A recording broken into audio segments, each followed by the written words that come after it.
It's playoff time in Kansas City, and the Chiefs are the number 3 seed, which in theory is a pretty good spot to be in, but the Chiefs always have expectations bigger than being a seed or anywhere else in the AFC.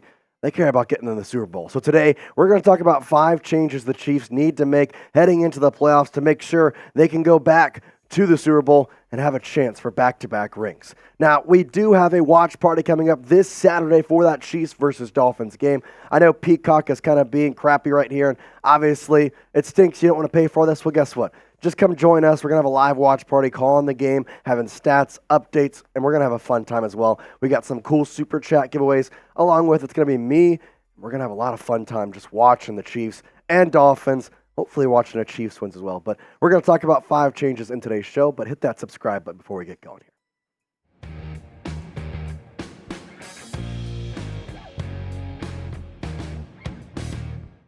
Chiefs Kingdom, we appreciate you taking some time out of your day to spend it with us and talk about our Kansas City Chiefs. I'm your host, Jay Sanders, and well, today I think there's 5 changes the Chiefs need to make, so we're going to talk about that. But I know everybody likes to be like, well, it's so negative about the Chiefs and saying they could have done this, they could have done that. But I want to talk about 5 positive things that they've done this year before we start getting into what changes need to be made. The first one, they kept the AFC West crown. Let's be quite honest. The Chiefs' dominance continued this year in the AFC West. Yeah, they may have lost games you wouldn't have expected them to. The loss against the Raiders on Christmas, the loss against the Broncos before their bye week isn't exactly the best things to look at. But if you look at their overall season, they were completely dominant with this AFC West, beating the Chargers twice, beat the Broncos and Raiders at least once. So overall, they played well and they kept that crown. The defense was way better than we expected them to be. Overall, in the beginning of the season, we thought, I don't exactly know how good they can be. They've been the second best defense in the NFL just behind the Ravens.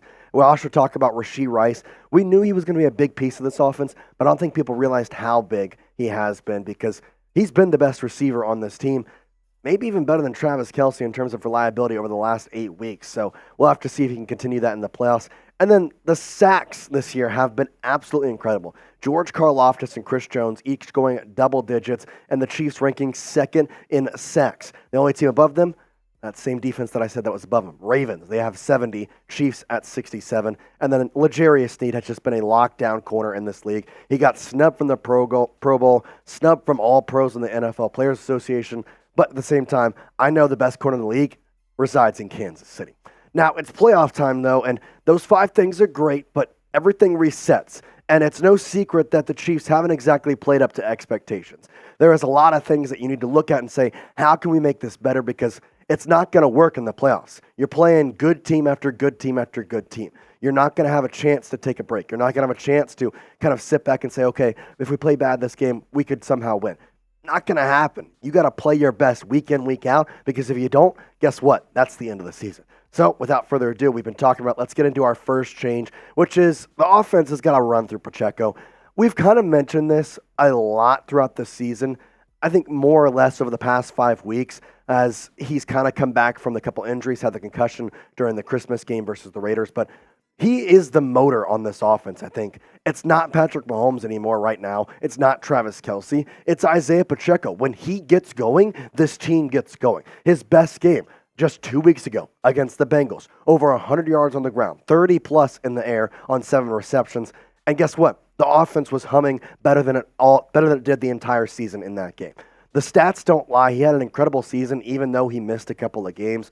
And you need to let this guy cook, because ultimately, if you just stick to the run, things will go your way. And I thought it'd be interesting to look at this. If we go to the losses and see what Pacheco did in those games, and I found a little bit of a trend. Obviously, there are 2 outliers in here, but if you look at week 16, 8, and 1, you see that he had not even 12 carries in those. Obviously, week 16, it's a little bit of an outlier because he did get a concussion in the third quarter in that game, so kind of can take that with a grain of salt, but still, 8 carries in week 8, guess what? Chiefs didn't win that game. 8 carries in week 1, guess what? Chiefs didn't win that game.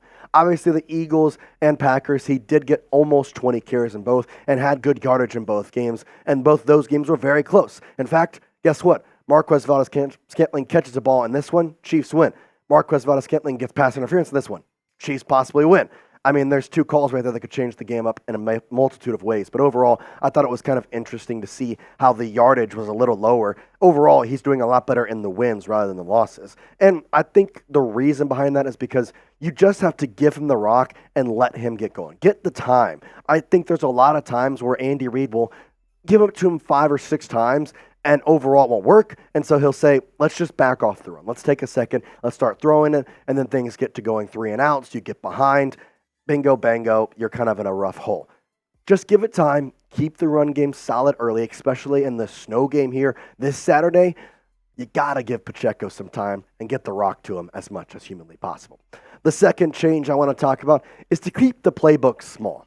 And I know some of y'all know this, but I want to kind of go back and mention what the Chiefs did back during the Bengals week, which I'm considering the last official regular season game.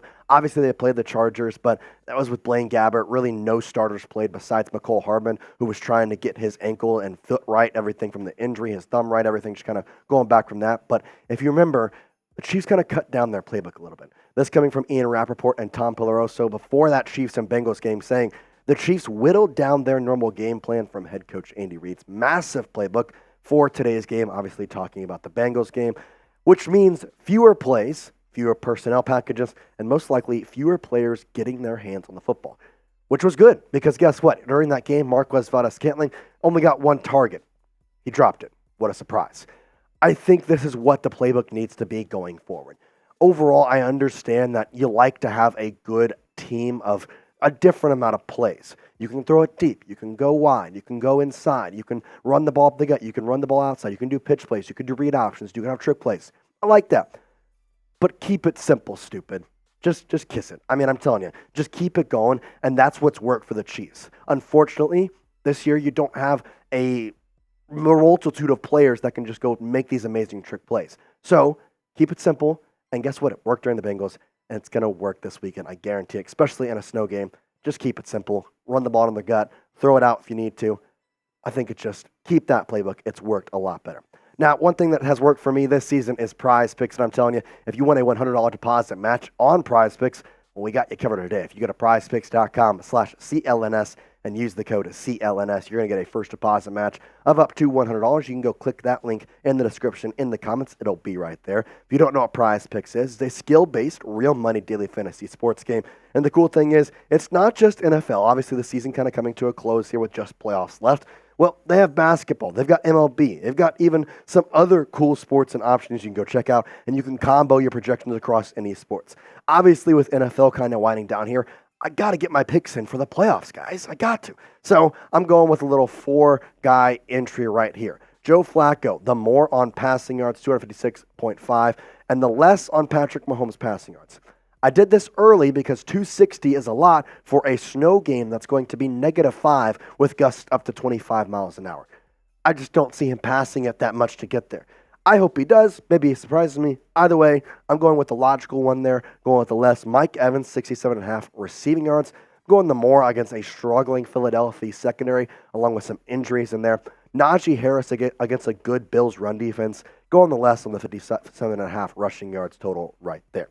Now, once again, you can go to prizepicks.com/CLNS and use that code CLNS for a first deposit match of up to $100. And the cool thing about Prize Picks, it offers a reboot policy so that even if one of those players gets injured, my entry gets to stay in play. So, for instance, for those football games, if somebody gets injured in the first half and then does not return in the second, that player is going to get rebooted.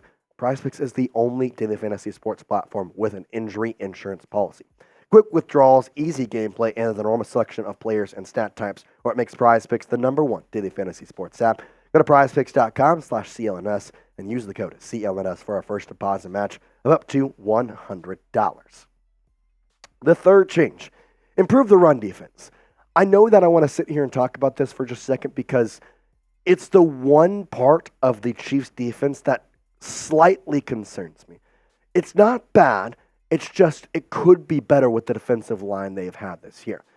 If you look at the statistics, it's very obvious run defense and differentiating pass defense has been the one that has struggled more.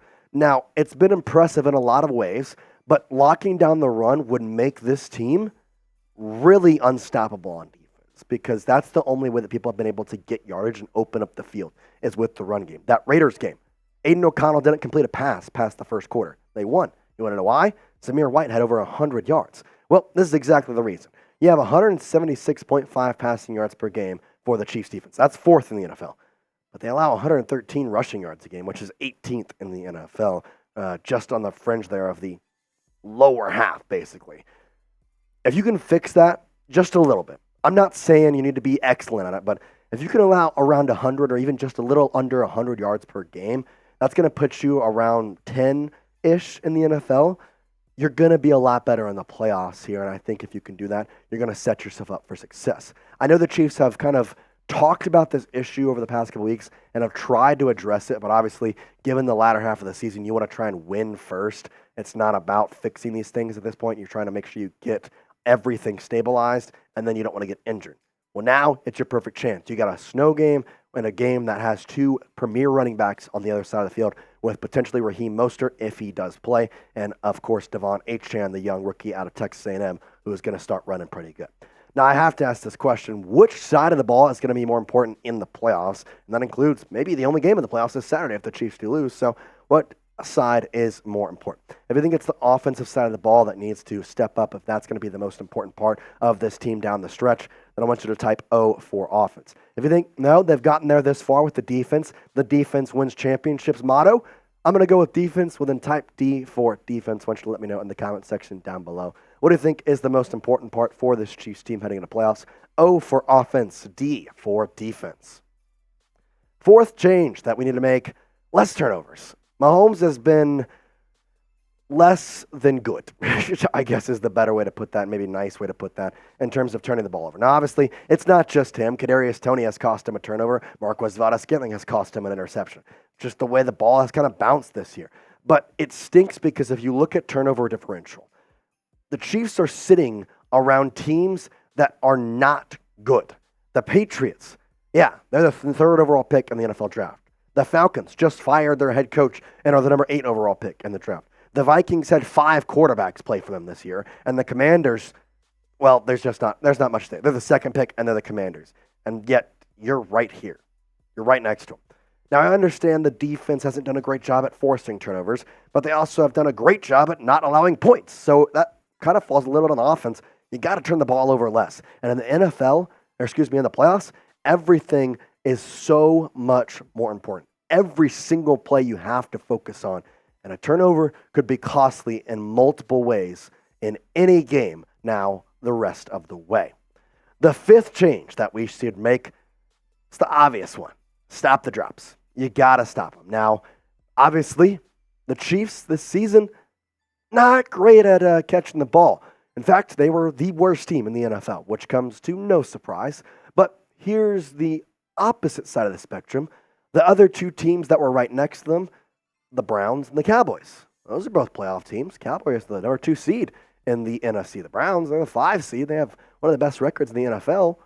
Well, guess what? They're right there with you. So drops aren't inherently a 100% bad thing. But if you want to win, if you want to make sure that you win, drops need to stop, which I think over the past week or so, they've been a little better past 2 weeks. But MVS still continues to drop passes. And now with Kadarius Toney back after that hip and ankle injury, are they going to use him? Are they going to use another playbook? We don't know. All I got to say is, if we see another Kadarius Toney or MVS ball that pops up in the air and the defense intercepts it, I'm going to have PTSD to the Lions game, and it's just going to be a bad day because that game did not go well, and I'd like to keep playing it for as long as seemingly possible, all the way up to the Super Bowl. But that's all we got for you today. Let me know what you think about these 5 changes down in the comment section below. Did I miss one? Is there one that you think that I should have added? Or do you like my list? Let me know in the comment section down below. But we appreciate you watching. As always, hit that subscribe button. I was going to have that watch party on Saturday. I know if you don't have Peacock, come hang out with us. I already know we got a couple of legends joining us. Plus, we got a cool super chat giveaway. We're going to have a fun time. Come join us. Hit that subscribe button. And as always, Chiefs Kingdom. Peace out.